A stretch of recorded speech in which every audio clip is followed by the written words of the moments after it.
Welcome, friends. I'm Father John Deere, and welcome to this Beatitude Center Zoom session with our special guest today, theologian Larry Rasmussen. You can find many other great upcoming Zooms at www.beatitudecenter.org, as well as information about my free weekly global podcast, the Nonviolent Jesus Podcast. First, let me remind everyone again to mute yourselves and to write any questions for Larry in the chat link. I hope Larry will speak for 45 to 60 minutes and then open it up for questions and comments. We'll send the Zoom link out later, and after the recording ends, I'll stay on for a few minutes if anybody wishes to chat for a little bit. So let's begin with a prayer. And as we always do here. And I just invite everybody just to take a moment, close your eyes, take a deep breath, notice how you're feeling, and just relax. And together, dear friends, let's enter into the presence of the God of peace, who loves you infinitely. And let's welcome the risen, nonviolent Jesus here into our circle today. And let's take a moment to give thanks for all the blessings we've been given and ask for whatever graces we need to do God's will and follow the nonviolent Jesus better.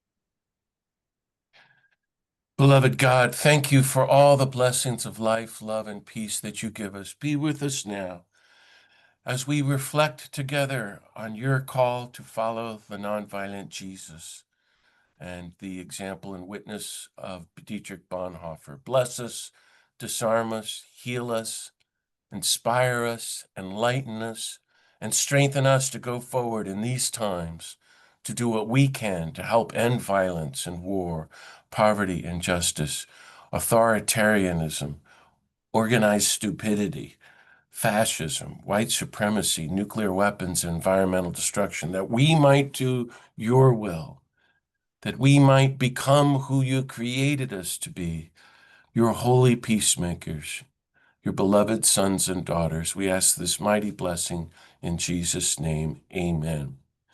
So again, everyone, welcome to this Beatitudes Center Zoom session. Today, it's a blessing and a privilege to welcome back my friend, the distinguished theologian and author, Larry Rasmussen. Larry has spent his life writing and teaching about environmental theology. He's really the first environmental theologian there ever was, but also about Dietrich Bonhoeffer. And he's written two books which are still in print, one after 55 years, about Bonhoeffer. And I've asked Larry to help us unpack Bonhoeffer's life and teachings, especially on resistance to tyranny. And Larry had been giving some talks uh, in the church in Santa Fe, and my friend Ellie, who's on the Zoom here somewhere, a friend of Larry's, was telling me that Larry was talking about Bonhoeffer's essay where he talked about resisting organized stupidity. And I just had never heard that before. I hadn't read that essay, and I thought that's what we're dealing with now as we confront Trump and the Republican administration and Fox News on this kind of hypnosis that's taken hold of so many people. So Larry Rasmussen is the Reinhold Niebuhr Professor of Social Ethics Emeritus at Union Theological Seminary in New York City. He's the author of Earth Community, Earth Ethics, which won one of the biggest book awards in the world, the Grawemeyer Award, and he's a recipient of the Lifetime Achievement Award from the Society of Christian Ethics. He gave a beautiful presentation a few years ago here at the Beatitude Center on his most recent book, The Planet You Inherit, which you can go onto our free YouTube channel and watch if you want. He's written many other great books, and he lives in Santa Fe, New Mexico with his family. So, dear friends, please join me in giving a warm, rousing applause to welcome our teacher, Larry Rasmussen. Larry, you're very welcome here. I'll go ahead and mute myself. The floor is yours. Yeah, thank you, John. And thanks to all of you. I'm delighted to join you and have you join me as I focus on Bonhoeffer and tyranny and then organized stupidity. Now, my discussion of tyranny will connect with Brian McLaren's from Thomas Aquinas in Brian's splendid session with Father John on May 17th. You need not have seen that, but I'm going to come back to McLaren and Thomas Aquinas. My own shorthand version of tyranny is despotic rule unlimited by law.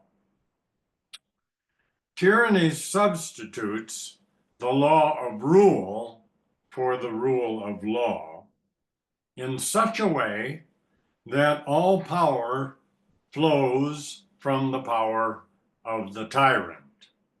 Any regard for the public good is interpreted narcissistically through the tyrant's own good.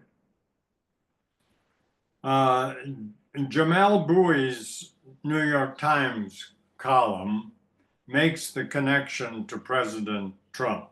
Quote, President Trump aims to make the United States a personalist autocracy, where his whims are policy and his will is law. End of quote from the Times. But please be aware that the despot might be elected or duly appointed, as was the one that Bonhoeffer knew. Hitler was appointed chancellor by Parliament in 1932 and began in 33, and then endorsed in the 34 election. All of this fits with McLaren's description from Thomas Aquinas, and this is from the 13th century. But Aquinas adds elements that are vital to our treatment of Bonhoeffer. Aquinas says that, quote, a tyrant is more fearful of a good person than a bad person, for he dreads their strange virtue. And then Brian names these strange virtues: courage, compassion, kindness, respect for others, on and on.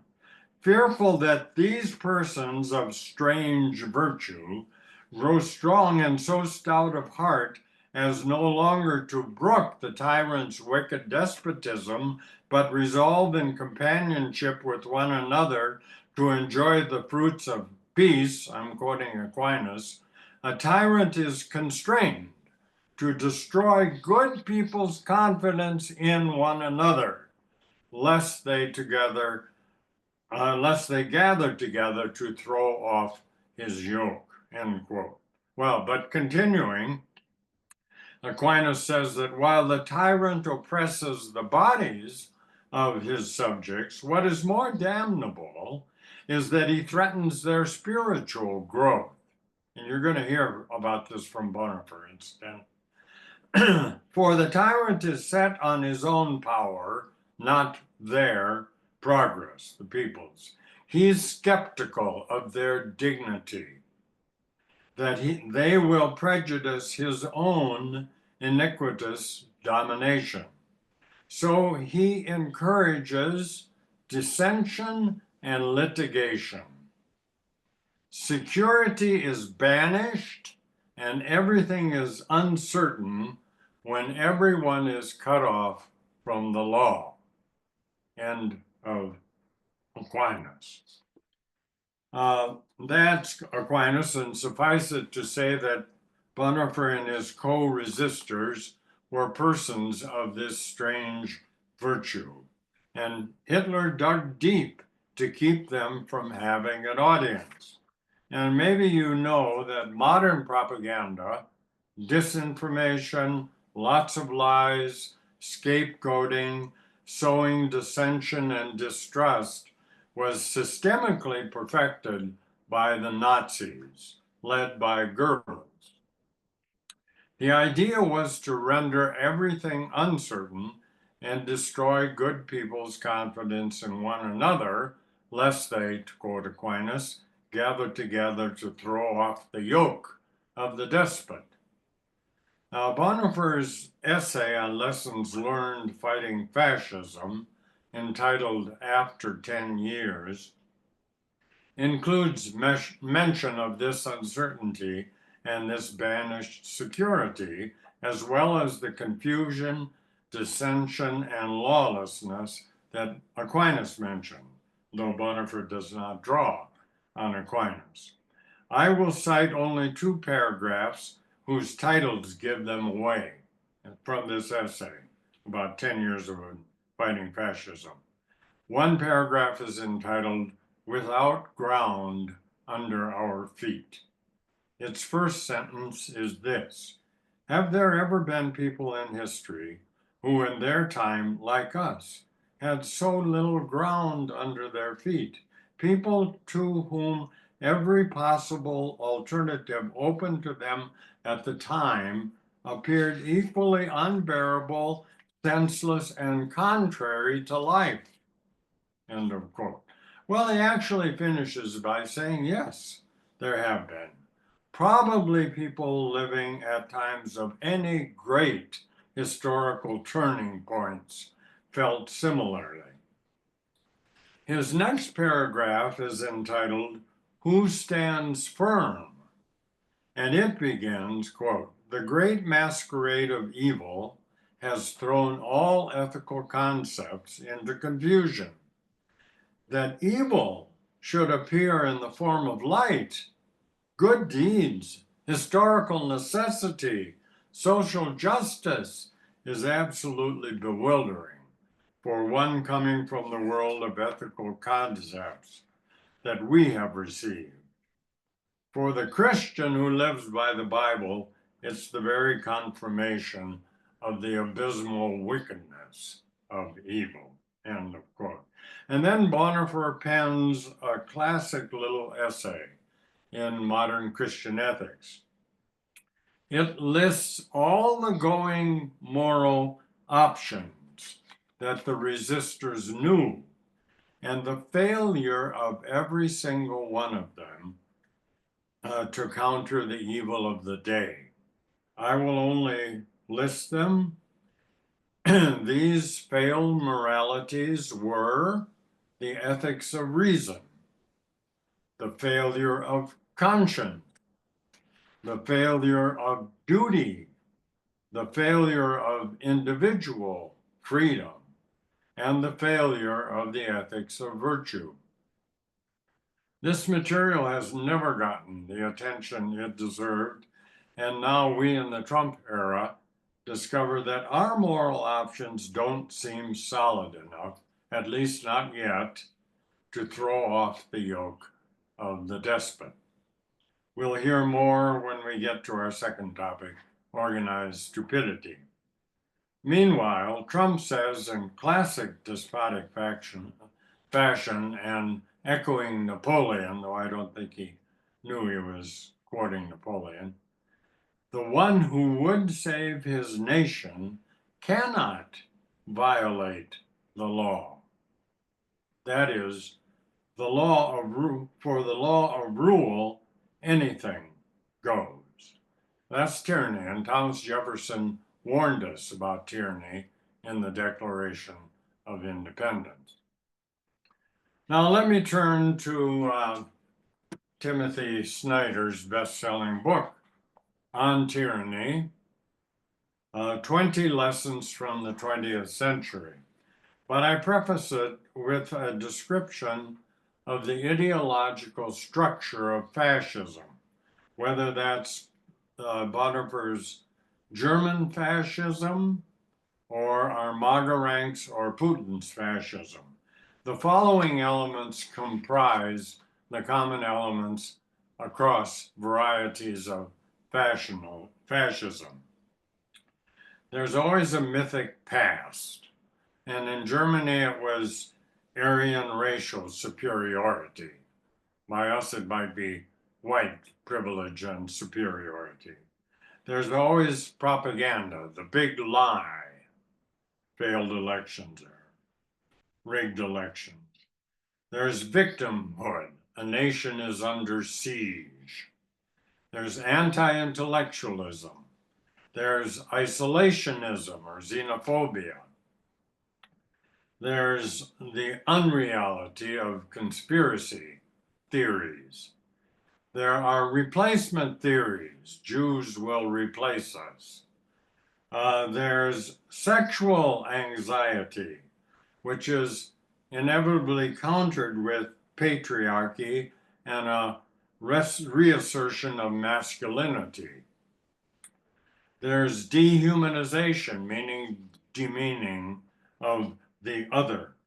There's the dismantling of civil society, education, or nonprofits doing philanthropic work or aiding refugees or using the courts. And there is repression of resistance. Now here's Snyder on tyranny.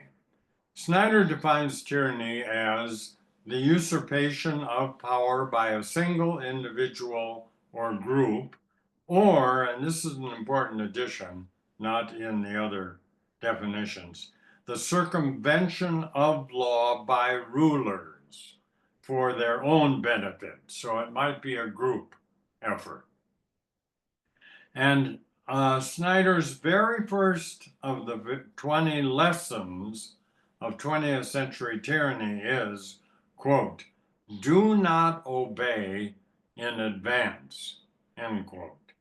And what is his very first example of obeying in advance, or what he calls anticipatory obedience? It's 1930s Germany. Bonhoeffer writes about this in a paragraph titled Civil Courage. Germans show genuine civil courage, he writes. Civil courage is courage for bravery, courage for self-sacrifice, courage for the subordination of personal wishes and desires to the greater good of the nation. But this admirable civil courage does not include resisting strong governmental leaders of a despotic bent. So when mass collective change came, like the Great Depression or the humiliating defeat of World War I, imposed reparations, the default is to look for a savior figure. Enter Adolf Hitler, arriving in a fair election amidst a faltering constitutional republic and amidst chaos in the streets. Snyder says that when national trauma and emergency, whether real or conjured, is the ethos, then people, even a majority often, are willing to say, let's try an alternative. Let's give a different set of rules a go. Let's, for our sake and the country's, I'm quoting Snyder now, people are remarkably receptive to new rules in a new setting, and they yield anticipatory obedience that the wannabe authoritarian or the wannabe tyrant needs to then make the next move, now with populist support that itself then experiences a heady sense of power. Like I imagine, at least, many of the young male tech bros working on the Doge data sweeps and massive program cuts felt and feel. And all of this adds up to what can be called a consensual dictatorship. In short, Germans had a history of civil obedience to strong governmental leaders, the Kaisers, and good politicians like Bismarck. They had noble civil courage that subordinated personal wishes to the greater good of the Vaterland. But it was, to pick up from Bonhoeffer's list, an ethics of patriotic duty that let them fall into evil, appearing as historical necessity and even justice. And he says that let them do their duty by the devil too. In Germany, that plunge into tyranny came very fast, less than 100 days, aided by anticipatory obedience. I'll finish my comments on tyranny with two items. The first is to list what tyrants do, and follow that with Bonhoeffer's portrait of, quote, the tyrannical despiser of humankind. It's Bonhoeffer's portrait of Hitler, as confirmed by his soulmate and co-resistor, Eberhard Bethge. Bonhoeffer writes that in his draft for ethics that he's working on in prison. He can't name Hitler because might be found out, but Eberhard confirmed it. And the second item is to note a huge deficit in Bonhoeffer's nation and church that will frustrate effective resistance. Well, first, here's what tyrants do. And I'm citing the New York Times Sunday opinion for May 4th. Tyrants repress dissent, shatter precedents, dismantle oversight, bully the opposition, crush elite institutions, and seize executive power. And here's Bonhoeffer's portrait of the tyrant. It's long, I'm just going to cite a few sentences. For the tyrannical despiser of humankind, popularity is the token of the highest love of humankind. In the presence of the crowd, he professes to be one of their number, and at the same time, he sings his own praises with the most revolting vanity and scorns the right of every individual. He thinks people stupid, and they become stupid. He thinks them weak, and they become weak. He thinks them criminal, and they become criminal. His most sacred earnestness is a frivolous game. In his profound contempt for his fellow humans, he seeks the favor of those whom he despises. And the more he does so, the more certainly he promotes the deification of his own person by the mob. Contempt for humankind and idolization of humankind are close neighbors. End quote. Contempt and idolization are indeed close neighbors. And here's now I'm going to go on to the national and ecclesial deficit that frustrated effective German resistance. I gotta drink water here first.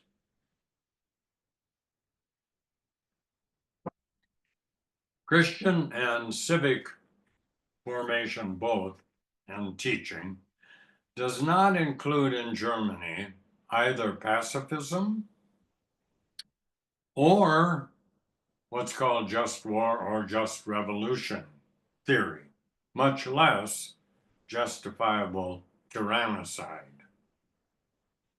Well, I'll show that the resistors, as persons of great moral integrity, arrive at these teachings on their own. They don't have them in hand at the outset. And in the book, Bonhoeffer, Reality and Resistance, I lay out these teachings as the resistors came to them. So there's no real living history of civil disobedience in their moral formation. No civil courage for taking on authoritarianism as soon as it hits the day's news.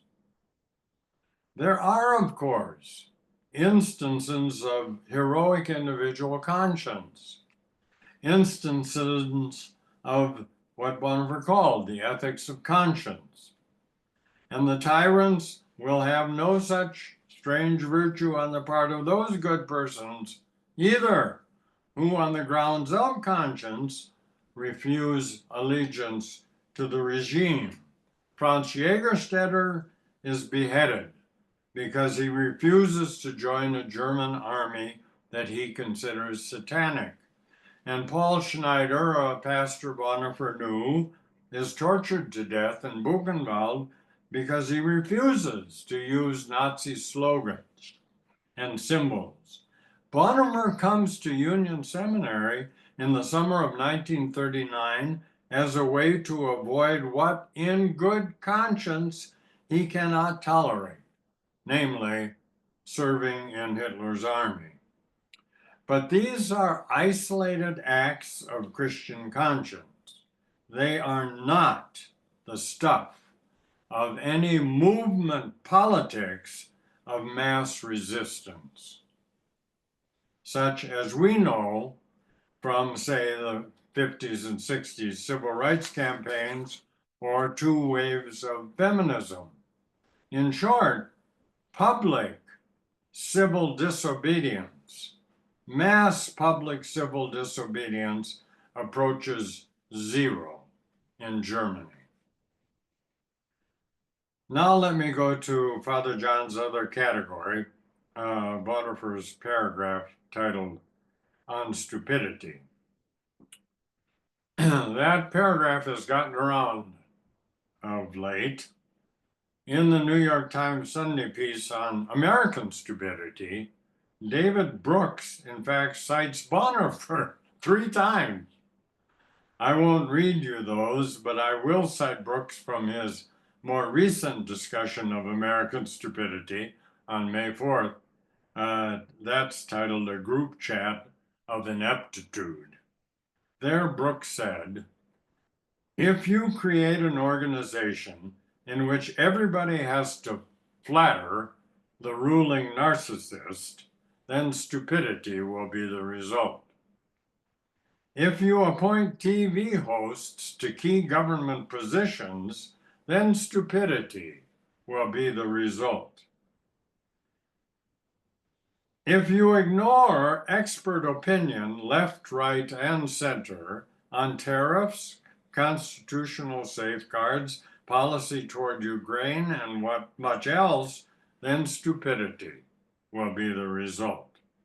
If all the members of the administration know they have to suppress unpleasant facts because the narcissist in chief regards unpleasant advice as disloyalty, then stupidity will most surely be the result. End of Brooks. Well, Bonhoeffer cannot, like Brooks, write a public piece for national attention. By the turn of the year 1943, any freedom of speech and press is long gone. And Bonhoeffer himself, simply on the basis of his confessing church-based resistance, has already reaped Gestapo prohibitions against public speaking, against publishing, against teaching, and against traveling to Berlin. So he's shut out as any kind of public voice.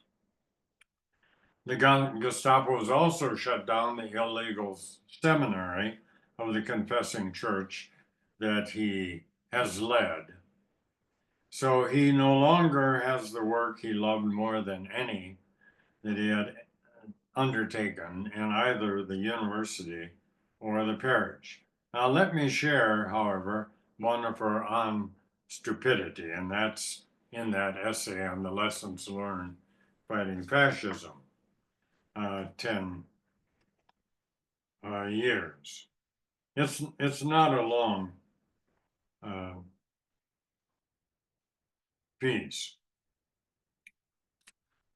It will also illustrate why the ethics of reason fail to combat authoritarianism and tyranny. And it will remind you of Bonhoeffer's portrait of the tyrannical despiser of humankind.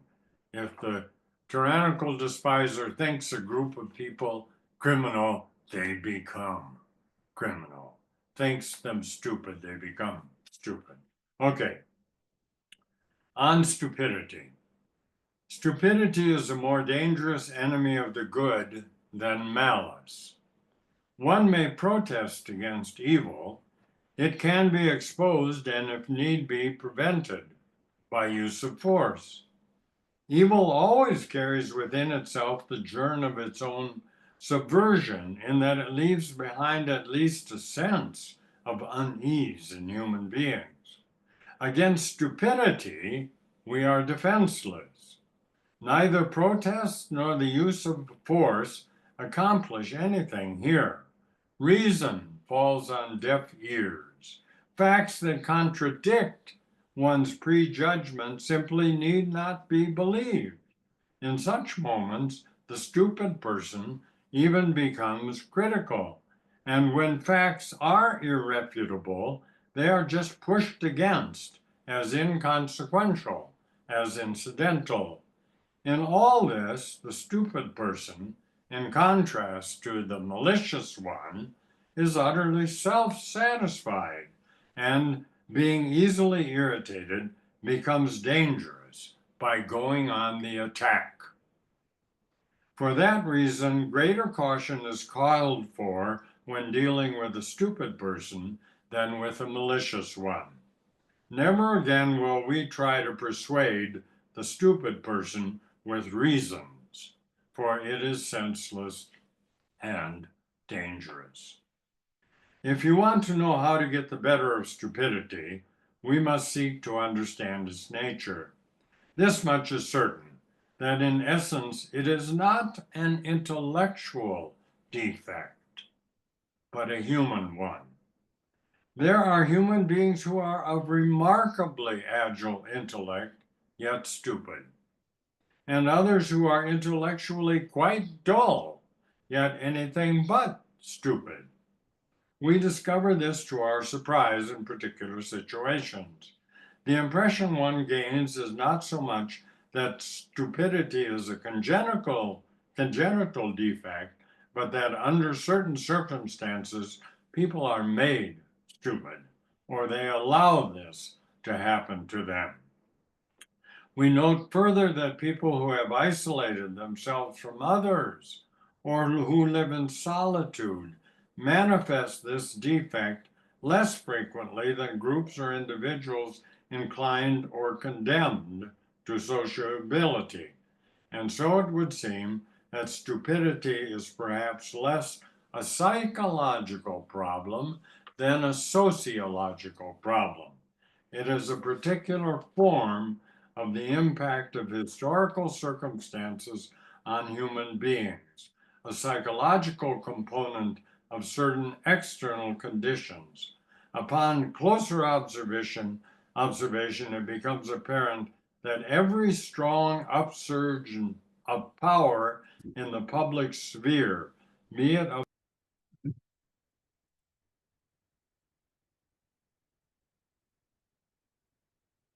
Hey, Larry, you went muted there accidentally. Larry, you're muted somehow.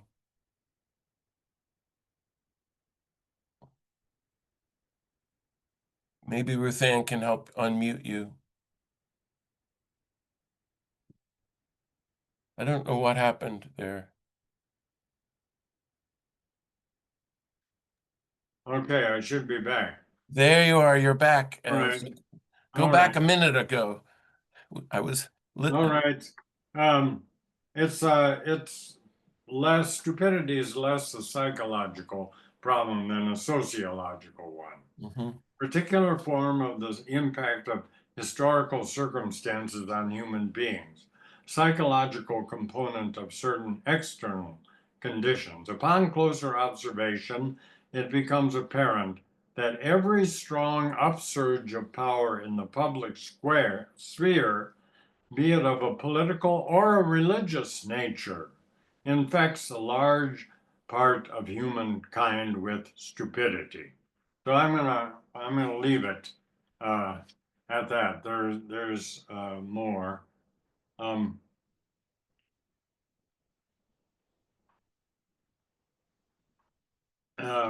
and if you want to, we can take it up later. But for the remainder of these remarks, so we have some time to discuss, I'm going to survey Bonhoeffer's resistance activities around violence and nonviolence. That he agonizes about, especially the issues of any use of violence. That agony does not arise because of any equivocation whatsoever on his part about opposing and resisting tyranny and organized stupidity. He does so from the very beginning. Indeed, from the very day that Hitler comes to power, the entire Bonhoeffer family is certain that it's a disaster for Germany and their resistance begins on that day. Unlike most of the country, there isn't any initial obeying in advance in that family. The Bonhoeffer household, in fact, becomes a key resistance cell and a meeting place for resistance planning.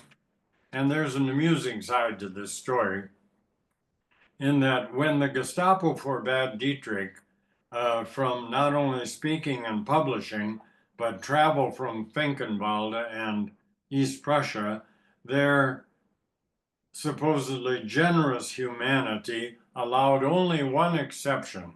He could visit his parents' household in Berlin. So he went right back to a key resistance cell. And before I move into Bonhoeffer's resistance activities, I want to list for you the three phases of his resistance over the 12 years that he had. He only had 12 years as a mature professional, and they're exactly the 12 years of the Third Reich, 1933 to 1945. First came provisional engaged pacifism, and it was about as close to absolute pacifism as he ever got, and that shows up in the book Discipleship, or some of you have it as The Cost of Discipleship. This provisional pacifism is from 1933 to 1939. Second phase of resistance is conscientious objection, the refusal to be drafted into Hitler's army that took him to the United States in 1939, decided he couldn't stay there. And the third was agonized participation in the conspiracy to overthrow the Hitler regime from 1939, well, you could say to 45, but he's spending the last 2 years of that, 43 to 45, in jail. For Dietrich himself, resistance occurs in two highly contrasting sites. The first is his participation and his leadership in the confessing church, which is a relatively small minority of the Protestant church that resisted the encroachment of Nazism in the life of the churches. That's the greater part of Bonhoeffer's resistance in both time and energy. His second and lesser but more faithful role is as a member of the conspiracy to overthrow the Hitler regime itself by any means necessary. This has deep roots in the Bonhoeffer family because a core member of the conspiracy is Hans von Donani. That Hans von Donani married Christine Bonhoeffer's sister. So this is Dietrich's brother-in-law and the person who recruits Dietrich to be a courier for the military political resistance, a courier whose task it is to get word to the Allies about the planned overthrow of the Nazi regime. And it's from Bonhoeffer's church work that he has essential contacts for this in Switzerland and in England. And he does get word by way of his friend Bishop Bell of Chichester to Winston Churchill and the Allied powers. These two sites could not have been more stark for Bonhoeffer on the moral issue of violence vis-a-vis nonviolence. Bonhoeffer's firm norm always is nonviolence, as is his practice. It gets him in serious Gestapo trouble, but he never wavers from it in the arena where most of his resistance occurs, the confessing church. And I mentioned the bans on speaking, publishing, traveling, as well as the closing down the seminary. But let's be clear, nothing in Bonhoeffer's confessing church resistance is to be clandestine about the disciples contesting with evil. The disciple is to be outspoken, above board, uncompromising, and public, and Bonhoeffer was.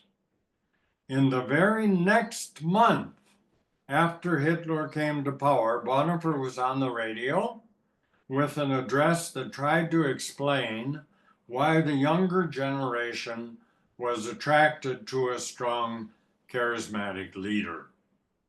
The topic Bonhoeffer gave to this address was the younger generation's altered view of the concept of Führer. Führer is a German word for leader, and Hitler has already taken it. He is to be the Führer. And Bonhoeffer probes its meaning now in the hands of someone seemingly bent on tyranny. Bonhoeffer warns that for the young, the Führer could easily become the Verführer. Now in German, if you add ver to the beginning of a noun, it changes the meaning to something negative. So if the noun were or verb were lachen, laughter, and you said verlachen, it would mean scorn. So Führer, now Verführer, and that's what Bonhoeffer warns, is the one who leads astray, the deceiver, or the misleader is the way it's usually translated, but we never say misleader. Then the relationship to the leader turns idolatrous as the Führer becomes authoritarian and tyrannical. And Bonhoeffer's address was cut off, though we can't really know for sure if the reason was its content or he just went overtime. Now that was in February 1933, and Hitler came to power in January. In April of 33, he writes a paper for dissenting pastors to discuss. We don't yet have the confessing church, but we do have dissenting pastors. In the paper, Bonhoeffer outlines three possibilities on the part of the church in resisting fascism.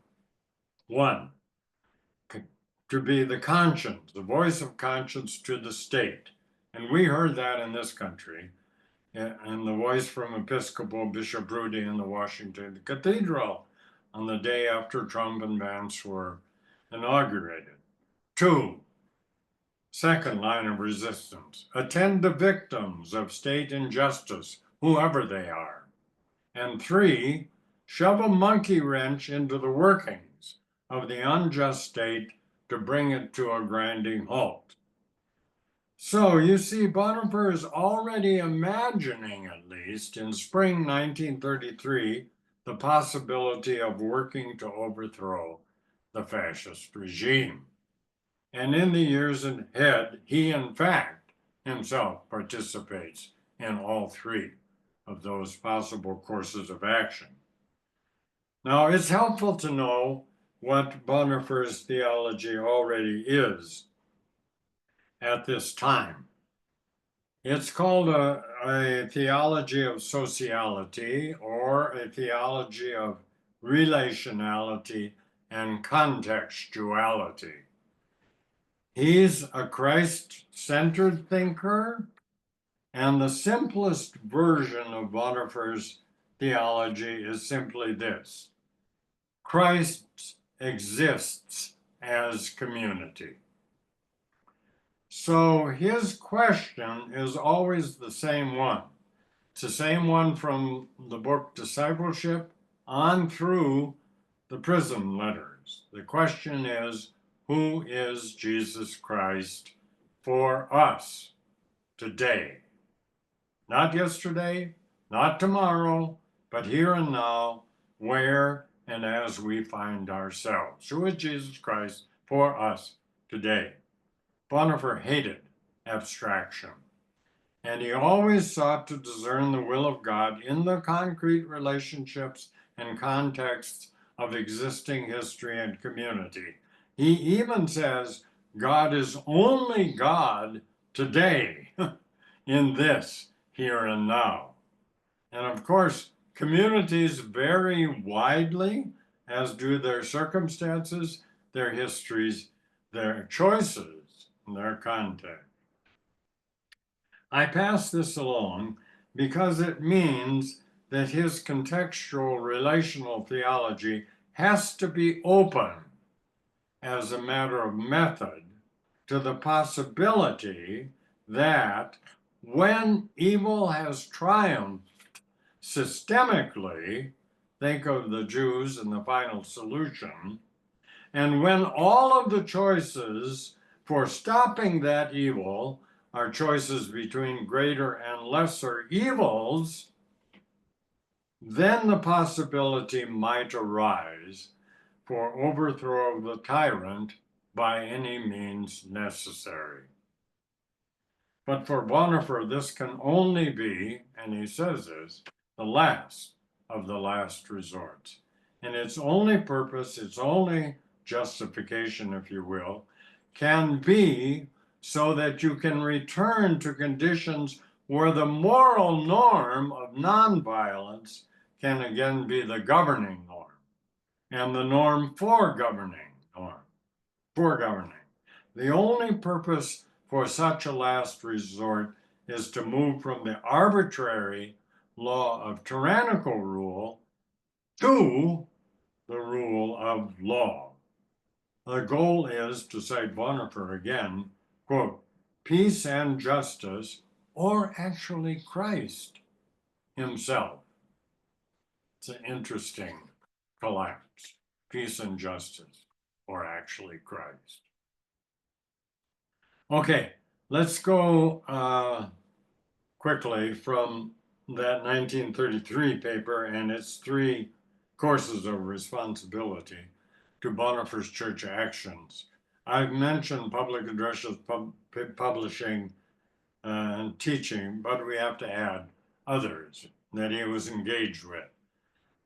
Election flyers, verbal and written communiques protesting euthanasia and persecution of the Jews, memoranda to high-placed officials, even Hitler one time, to alter course, resolutions read from the pulpit, pleas with clergy not to take the loyalty oath to Hitler, catechetical confessions of faith with clear political import, calls for an interdict on burials, and protest exits from meaning. This is by no means all.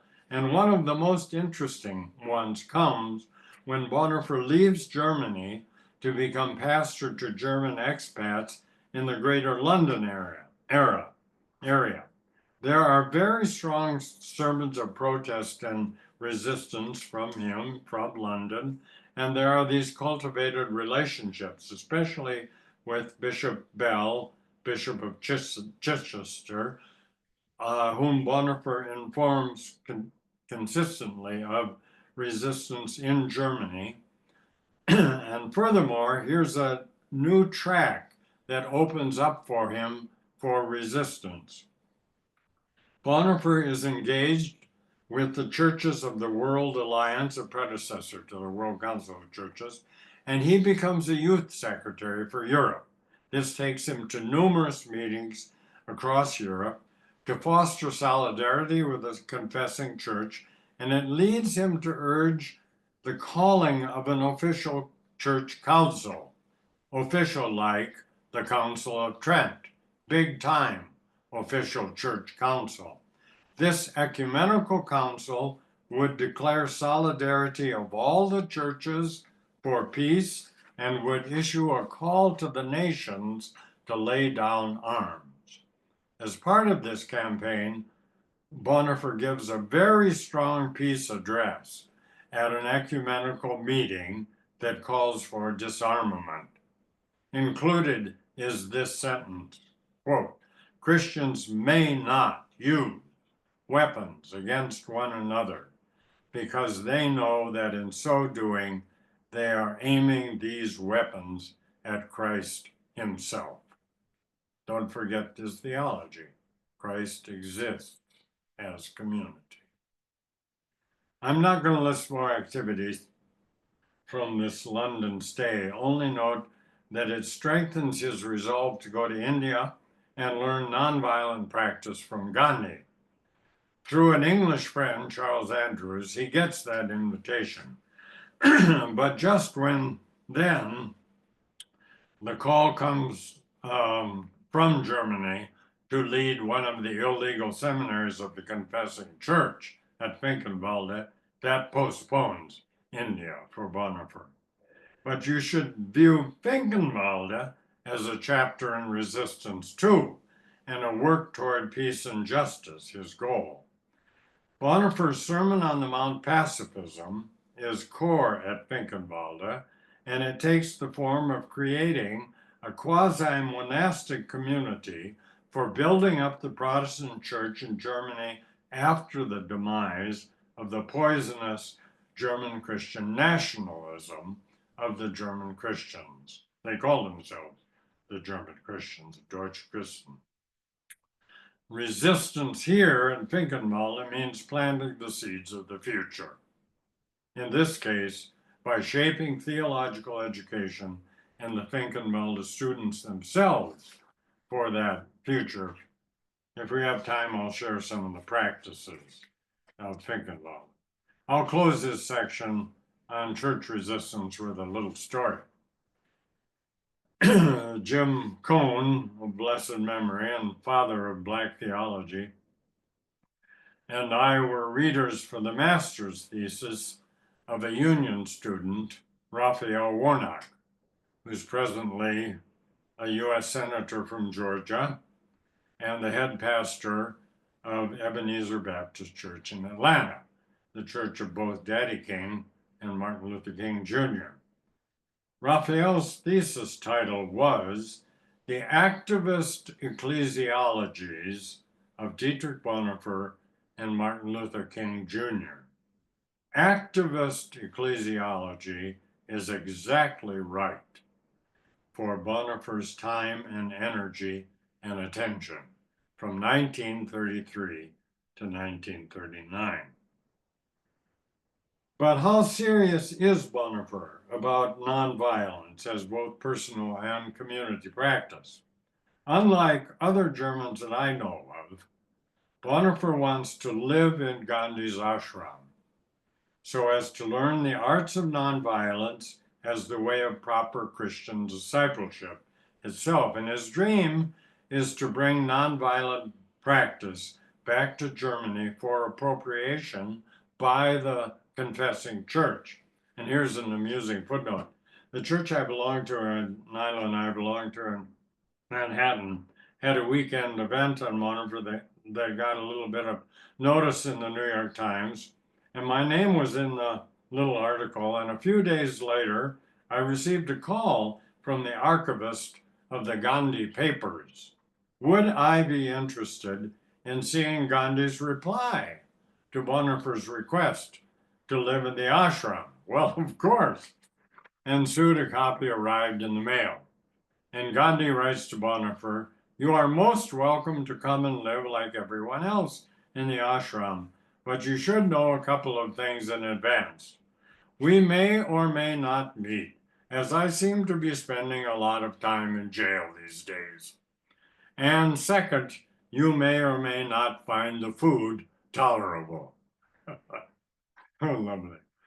Okay, I return to the narrative. And I think Bonhoeffer was naive about nonviolence as church practice. There's no preparation for it anywhere in Germany. So then the question is, where did Bonhoeffer come under the spell of nonviolence as the norm for Christian discipleship? When Bonhoeffer came to Union in 3031 as a student, he became friends with a French Huguenot, Jean Lasserre. Now, the Germans, Bonhoeffer, and French, Lasserre, were the very best of enemies at the time, in and after World War I. And, but Bonhoeffer and Lasserre became good friends because each of them loved Jesus more than they disliked anyone else. Bonhoeffer was already a Christ-centered thinker, and Lasserre was as well. But Lasserre convinced Bonhoeffer that the Sermon on the Mount was to be taken seriously as the ethic incumbent upon Christians. That was not the Lutheran interpretation that Bonhoeffer knew, but it became the core conviction that he carried with him from then on into Finkenwalde and into the book Discipleship. The Jesus of the Sermon on the Mount is the source of Bonhoeffer's Christ-centered pacifism, and he took issue with his esteemed teacher, Reinhold Niebuhr, who, in good Lutheran and Reformed fashion, thought the sermon was an idealistic ethic out of reach for public political life. So what about Bonhoeffer's decision in 39, after he decides he cannot stay safely in the United States, but must share the fate of his people in Germany? His decision to join the military political conspiracy is one that considers their use of violent means to overthrow the regime, and he ends up approving that necessity. They have sought and tried legal and nonviolent ones, as well as illegal and minimally violent ones. And we can go through that later if we have time. But now they're considering assassinating Hitler and taking over the key government post by force. And where is Dietrich on that? Well, to go back to 43, you'll know that the resistance fighters no longer have moral choices that choose between good and evil. All the choices are between greater and lesser evils, all involve violence in some form. And these people are compromised themselves at every point. They must camouflage themselves as good Nazis doing their work as members of the military intelligence service, intelligence that's key to the German victory in war. In other words, they're implanted in their equivalent of the Pentagon. It is also, I add, the means by which Bonhoeffer Fondonani and others know in intimate detail the atrocities carried out by Germans. This includes treatment of the Jews and others that eventuates in the Holocaust. Bonhoeffer keeps a secret record of this, calls it his Chronicle of Scandal, and when it is discovered in the investigation following the failed attempt on Hitler's life on July 20th, 1944, it becomes the evidence that leads to the execution of 4 members of the Bonhoeffer family. Bonhoeffer, Dietrich's brother Klaus, and another brother-in-law, Rudiger Schleicher. We're out of time, are we? No, we're not out of. We have a Well, little maybe time. you could wrap it up in a few minutes. Yeah. We'll take some time. I wanna echo, first of all, the toll that this takes. This time of being good Nazis takes on the resistors. And for that, in the essay, I'll read the paragraph that is entitled, "Are We Still of Any Use?" Now, 43 is when Hitler's power is at its height. France has fallen, long fallen, so on. Okay, we have been silent witnesses of evil deeds. We have become cunning and learned the arts of obfuscation and equivocal speech. Experience has rendered us suspicious of human beings, and often we have failed to speak to them a true and open word. Unbearable conflicts have worn us down or even made us cynical. Are we still of any use? We will not need geniuses, cynics, people who have contempt for others, or cunning tacticians, but simple, uncomplicated, and honest human beings. Will our inner strength to resist what has been forced on us have remained strong enough, and our honesty with ourselves blunt enough to find our way back to simplicity and honesty? And the next paragraph and the last one is called The View from Below. And I'll read just this much. It remains an experience of incomparable value that we have for once learned to see the great events of world history from below, from the perspective of the outcasts, the suspects, the maltreated, the powerless, the oppressed and reviled. In short, from the perspective of the suffering. If only during this time bitterness and envy have not corroded the heart, that we have come to see matters great and small, happiness and misfortune, strength and weakness with new eyes, that our sense for greatness, humanness, justice, and mercy has grown clearer, freer, more incorruptible, that we learn indeed that personal suffering is a more useful key, a more fruitful principle than personal happiness for exploring the meaning of the world in contemplation and action. From this perspective from below, but this perspective from below must not lead us to become advocates for those who are perpetually dissatisfied. Rather, out of a higher satisfaction, which in its essence is grounded beyond what is below and above, we do justice to life in all its dimensions, and in this way affirm it. Okay, John, what I'm going to do is share what keeps Bonhoeffer's spirits up through all of this. What is it through these 10 years? I wish I had time to read Voices from Tegel, where you can hear Bonhoeffer's agony, especially around his talk of guilt. But I'll first finish with what keeps his spirits up. During imprisonment, during the interrogation of him, which was brutal by the Nazis, how did he maintain his spirit in the face of systemic evil and not give up?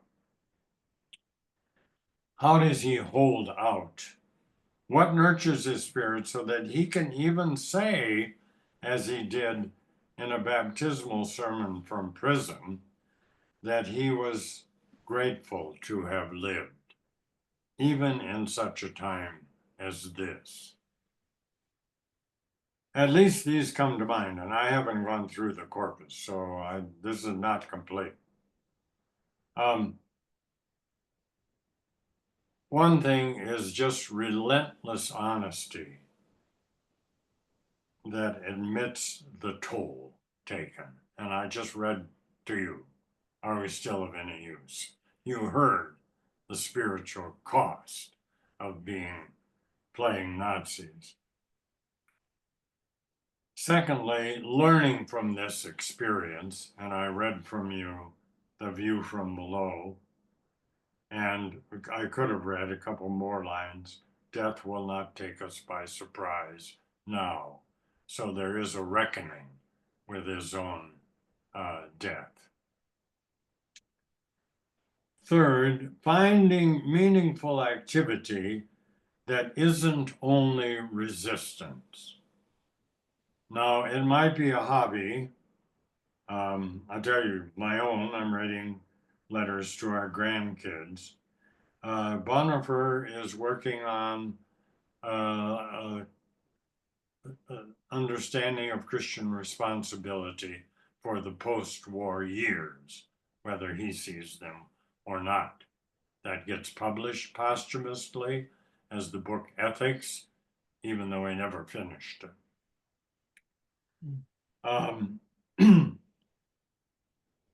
And then there is, so finding some meaningful activity that isn't only about resistance, whether it's a hobby or something else.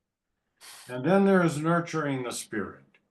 For Bonhoeffer, he always had his daily devotions, his prayer and his meditation time. He usually marked his time by the church liturgical year and often thought about what the liturgical seasons meant, looking at contemporary reality in light of the liturgical calendar. He also held court, and that was the phrase used by the prison chaplain, Harold Pulchow, whom I interviewed about Bonhoeffer being the chaplain to Bonhoeffer in prison. And Pulchow said, there was a time each day when the prison cell doors on your prison block were open, and prisoners who were not considered high risk to try and escape could visit one another on that cell block. Bonhoeffer invited prisoners into his cell to share whatever treats he might have received from family. Maybe it was candy, bread, articles, books actually too. And he engaged the prisoners in conversation. He also wrote prayers for them that he distributed. So he consciously fostered community in prison. And at home, he wasn't able to go there, of course, at this time. But at home, what nurtures the spirit was music. Everyone in the extended family had to play an instrument. And Bonhoeffer was a superb pianist. Members of the family encouraged him to become a professional pianist. He didn't go that route. And the family, every time there was a major event, a birthday or a holiday, they had their own little chamber music orchestra. And Bonhoeffer writes in the baptismal sermon for prison how this music shaped the character of the family and nurtured its spirit. So those are the items that come to mind about how he himself uh, held out and kept his own good spirits. It's remarkable when you read the prison letters that you have hardly any sense that he's in prison, because he's just writing about what's on his mind and what's on the life of the people he's writing to, including his fiance. Okay, that's where we are, John. I have the portions of the poem Night Voices if we have time. Well, thank you so much for your very serious, thoughtful, profound, and sobering presentation and talk, and all the hard work you put into it. Um, I've been studying Bonhoeffer since 1980, and I'm very moved and listened very carefully. You've covered a lot of ground, and we don't have much time left, and there have been some questions and comments. Um, but I just, first of all, want to thank you. And I remember I did an 8-day silent retreat with only the Sermon on the Mount and the cost of discipleship in Oh, 1983. oh, really? And it changed my life. And it's why I'm doing this Beatitude Center now. I mean, I, with Bonhoeffer, thought there's only the Sermon on the Mount for Jesus. And that's what Gandhi thought too. And Yeah. so he's critical and he's infected my life because I did the plowshares action, because if I'm a believer in strict nonviolence like Gandhi or King in this comfortable country, I have to do a costly resistance. Uh, So that's why I hammered on a nuclear weapon, because if I disagree with Bonhoeffer, but he's so profound. And listening to you again, I have the same feelings I had in 1983. That brilliant guy worked so hard and tried so hard every which way for Christ to yeah. serve and help and live until he finally just felt in the corner to go along with his family in the resistance. And it's such a challenge to me. What am I doing living here in America? And we can talk about the differences and stuff, but still we have nuclear weapons and climate change. Uh, I want to add one thing. yeah, please. And I I, want you to say a word, all this is say a word of having presented all this, what you've studied Bonhoeffer for all the years and gone to Germany. Um, what lessons do you have for right now for us as we are moving deeper into authoritarianism? That's, I yeah, think, the question probably everybody's mind. yeah. Well, first, let me say that I got to be good friends with Bonhoeffer's soulmate and editor and biographer, Eberhard Bethke. I And never knew him. asked, Gosh, you're and so I lucky to asked know him. Eberhard if Dietrich had survived, what would he have turned to? And without hesitation, he said he would have returned to his pacifism. Yeah, I mean, that was always his norm. And it was just the depth of systemic evil uh, in Germany where he couldn't see any way but what the military political resistors high up uh, had thought was possible. So anything mass was impossible. Um, so that no, I think for us, are we of any use is not the question with the depth of despair that Bonhoeffer asks, and he knew despair. In prison from time to time, he would say he would suffer the noonday demons. That's another word for despair. Um, no, they never conquered him, and he had reasons why that was practices, why that wasn't the case. But the question for us is not, are we of any use? The question is, of what use are we still? And there is so much more, and you know it personally, John, from your own activity in this country in the way of traditions of resistance and nonviolence that have possibilities that we haven't tapped. I mean, I live in Santa Fe. It's the capital. On No King's Day, we had a huge crowd downtown. When the governors of the Southwest states came and four uh, cabinet members of Trump's cabinet came to talk to the governors, we had a big crowd downtown to protest the sale of public lands and public lands, no sales. So there's our traditions of active nonviolence that are what we have to be up to these days. And it might be longer term. Some people are talking about, okay, which seats presently held by Republicans might be able to be flipped to Democrats. So they're already looking to the next election. My own personal focus, besides participating in what protests I can, is to look to seeds for the next generation. Because I'm thinking, as a mid-octogenarian, I'm thinking about the generations that follow. So, what can I do to plant seeds? That's Bonhoeffer's Finkenwalde efforts. Oh, thank you. um, So, yeah, yeah, okay.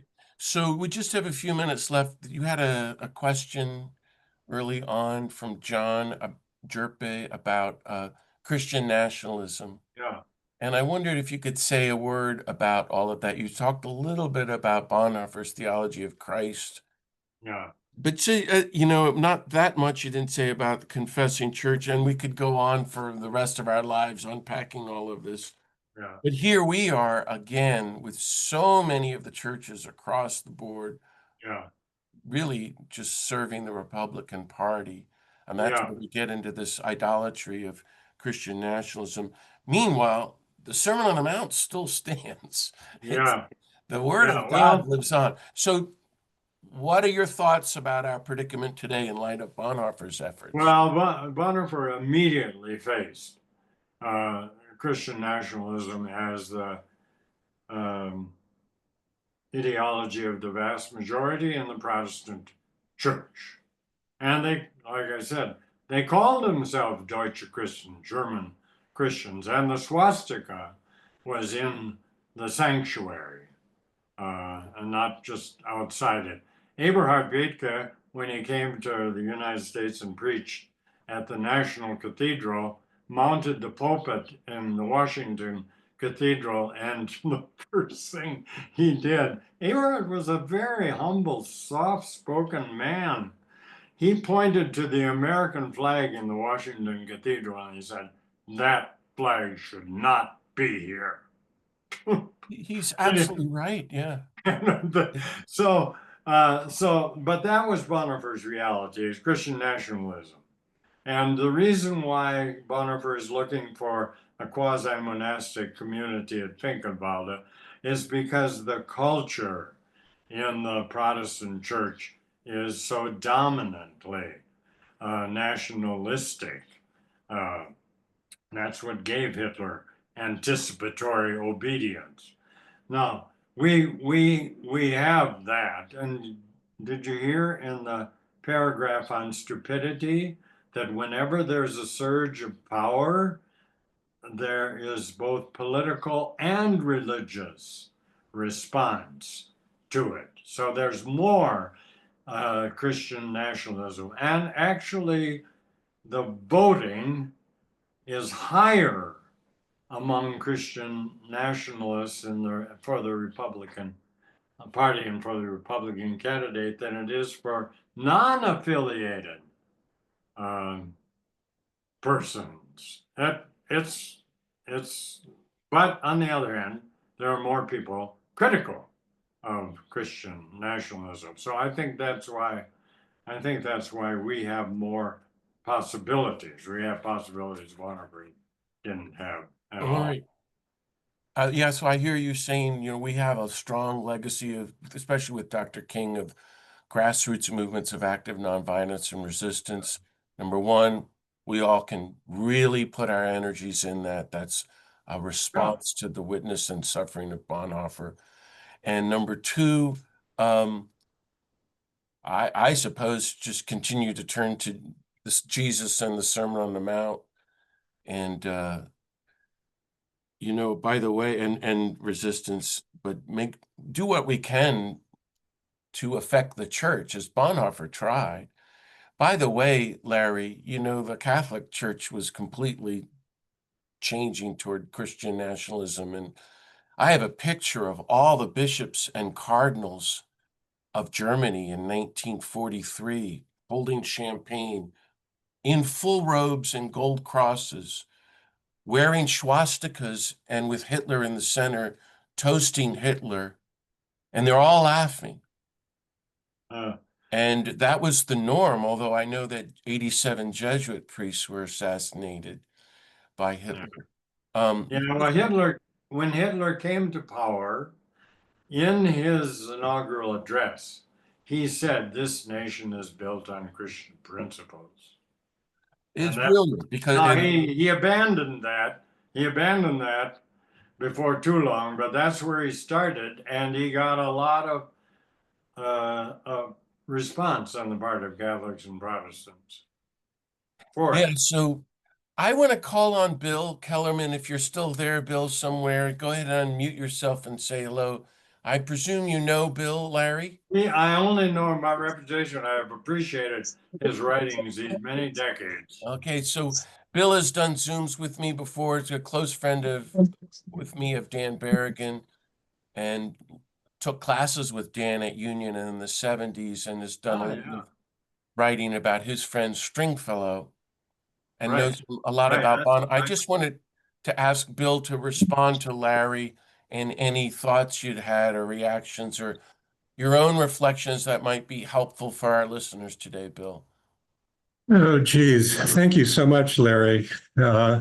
We did correspond a little bit when I wrote Yeah. an article, long article for Sojourners on Reinhold Niebuhr, and I pulled from your book.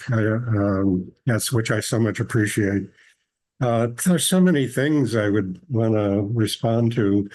One, which I just put a note in the chat earlier, that the way I read the stupidity section is toward the end, after ruling out all these things it's not, he kind of comes down to it's almost like I don't have the book here, like a spell, or I think he concludes it's a matter of collective possession.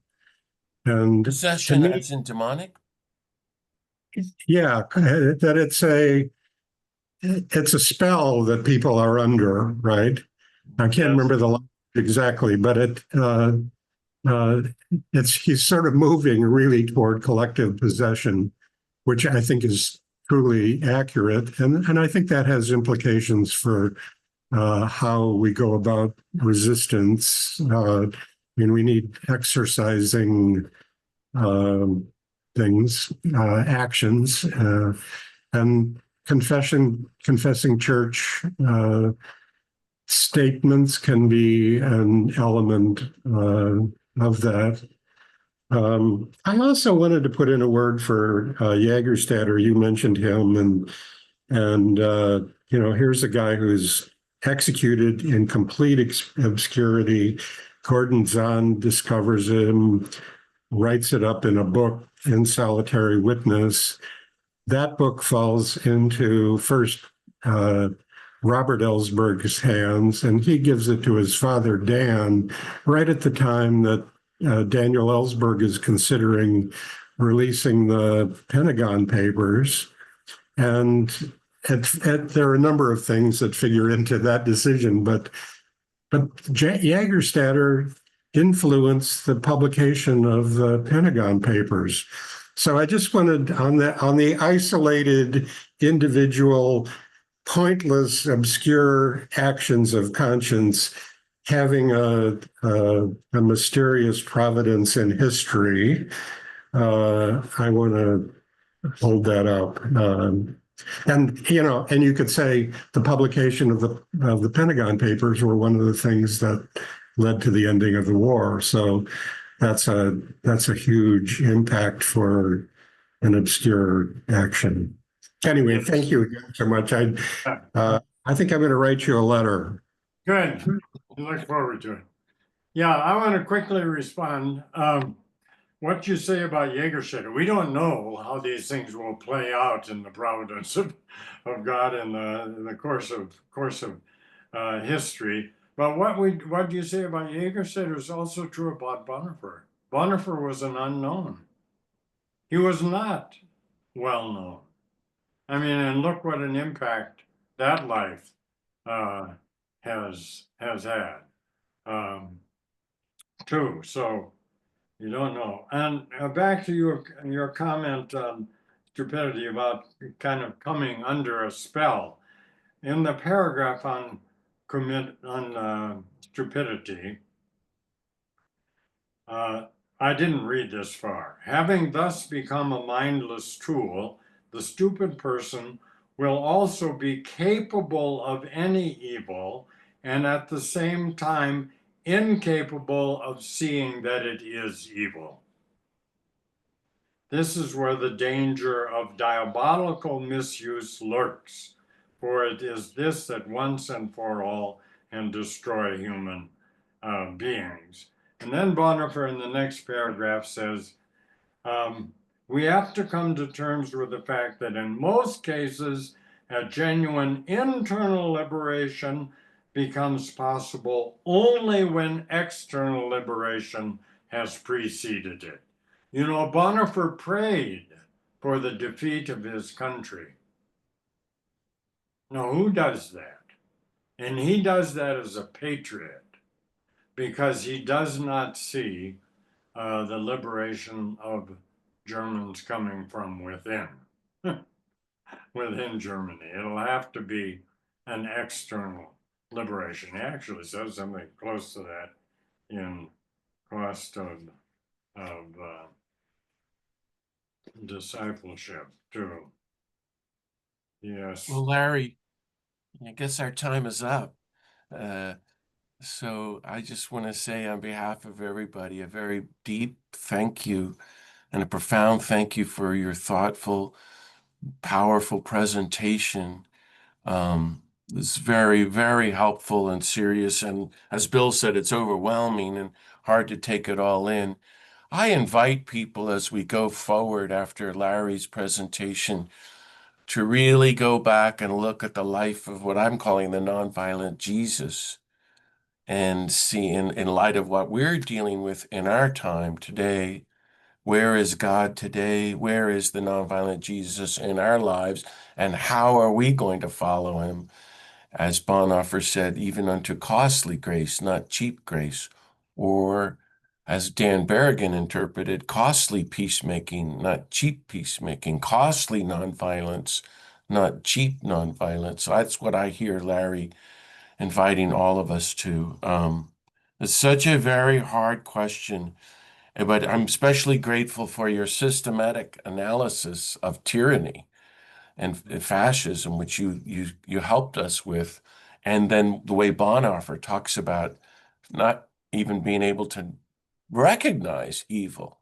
So we have our work cut out for us, and I thank you very, very much, Larry.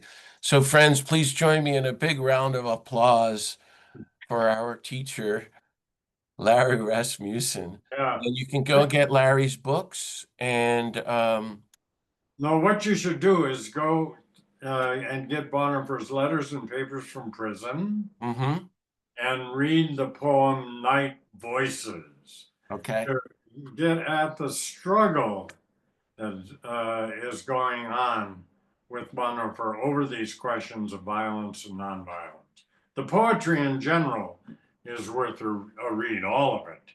It's new for Bonhoeffer, but Night Voices from Tegel is the one where the agony, the moral agony of any departure from nonviolence, and the terrible kinds of conflicts that the resistors have to face if they're going to overthrow that Mhm. fascism Mhm. regime. Okay, thank you. Yes, Larry, and I encourage you to read The Cost of Discipleship if you haven't, now that you've heard Larry, and to look up books about Franz Jägerstätter. I have a long podcast about him on the Yeah, Beatitude Center website and my friendship with Franziska Jägerstätter and the family. Um, that's under podcasts at the very bottom on the website.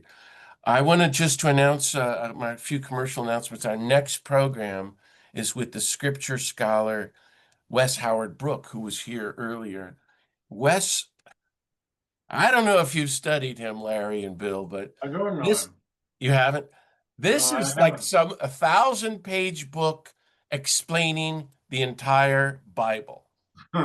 And I had to review it for the National Catholic Reporter. So I read every word of it and I didn't know anything. It's still the best book I've ever read. And I've asked Wes to give us a talk about it. He Good. says, it's so clear now. Come out, my people, God's call out of empire in the Bible and beyond. That from page one through the entire 1,000 years and all the writers, the stories of the Bible are God calling humanity out of empire, the culture of violence, out of death, into the new life which Jesus will show. It's brilliant. And Okay. so it's going to sum up the entire Bible. And because of our conversation, Orbis has now asked him to write a small, accessible book with his thesis. And that'll be coming out too. So that's August 2nd. Please join me. It's very powerful. There's many other wonderful Zooms coming up. Elizabeth Johnson's going to come back and do a Christmas Zoom with us on the theology of the incarnation of the God of peace in a world of war. Isn't that wonderful? And there are many others. I have all kinds of guests coming up on the Nonviolent Jesus podcast, starting this Monday with Larry's and I friend, Dr. Cornell West, who's just spectacular as usual and Yes. courageous and challenging, and other friends, including, I can't keep track of it all. Stanley Hauerwas, the great Oh, theologian of nonviolence, Charlie McCarthy, the great teacher of nonviolence, Michelle Dunn, the head of the Franciscan Action Network, um, Archbishop Wester from New Mexico, who will be, oh, good. yeah, he's going to be in Hiroshima for several weeks in August, and he's going to talk about his trip and meeting with all the Very church good. leaders in Japan. Um, anyway, there's many other wonderful teachers, so check it out. Don't miss it. So, friends, thank you so much, and I hope this is encouraging. It's sobering, but it's also encouraging that we can follow Jesus too and go forward and do what we can. And we heard a lot of great words there today about that community. Where is God? Um, and even relying on monastic communities if we need to, whatever we can do, but trying to resist in whatever nonviolent ways we can. Uh, and learning from other resistors. The White Rose, too, would be another powerful group to talk about. Larry, about 30 years ago, the last living survivor of the White Rose, called me on the phone Oh, to thank me for my work for peace. I was stunned, and he died shortly thereafterwards. And he was telling me about Hans and Sophie Scholl. yeah. So profound. So their legacy continues in our life work of resistance. So we don't get discouraged. We're not going to despair. We're not going to give up. We're not going to roll over and be numb and dead. We're going to rise and follow the nonviolent Jesus and do what we can and build community and resist and keep going forward. Thank you, Larry, for teaching us and encouraging us. Okay. So I'll see you all next time. Let's keep each other in prayer. I'm going to turn off the recording, but we'll stay on for those who wish for a few minutes. So God bless you all and see you next time. Keep following Jesus. God bless everybody.